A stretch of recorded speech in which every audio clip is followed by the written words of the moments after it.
La të shkruar të zezë mbi të bardhë dëshirat e saj të fundit, nuk dua njerëz të rem në funeralin tim, fjalët që një grua shkroi në nekrologjinë e saj bëhen menjëherë virale. Dona Mapaz Fuentes Fernandez ka lënë të shkruar të zezë mbi të bardhë dëshirat e saj të fundit, lidhur me atë se kush mund të merrte pjesë në funeralin e saj dhe kush jo. Në fakt, ajo ja besoi dëshirat e saj një gazete që kishte marrë përsipër botimin e nekrologjisë, në të cilën ajo specifikon të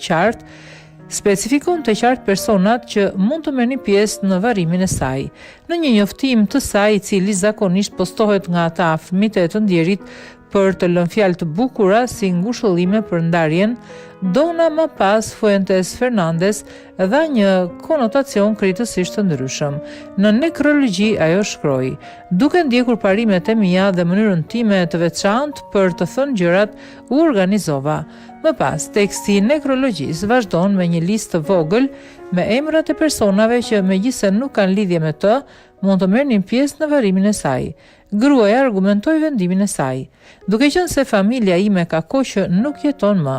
imponoi vullnetin tim të fundit që vetëm ata që përmend më poshtë të mund të marrin pjesë në varrimin tim në morg, në kishë dhe vareza." Në total ajo renditi vetëm 16 persona në listën e njerëzve që mund të jepnin lam të mirë në fundit dhe më pas e mbyll mesazhin me fjalët: "Për pjesën tjetër të njerëzve që nuk treguan kur interes për mua dhe jetën time, dëshiroj që të vazhdoj si më parë." Deklarata e saj u bën menjëherë virale pasi mënyra e saj sinqertë dhe drejt për t'i thënë gjërat të roqi interesin e webit, i cili komentoi me fjalë nderimi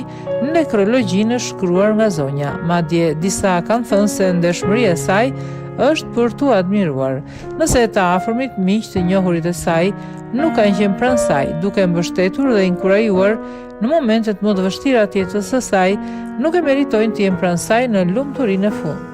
Në lëm të mirë në fundit, edhe pse disa përdorues të internetit nuk ishin dakord me mënyrën pothuajse emizore të thënies së dëshirave të saj, ata thanë se i kuptonin motivet e saj dhe në një farë kuptimi rënë dakord të pajtoheshin me të. Për më tepër, disa kanë përsëritur se në jetë nuk ka nevojë të qash për të dashurit, pasi ata kanë vdekur, duhet i përqafosh dhe duash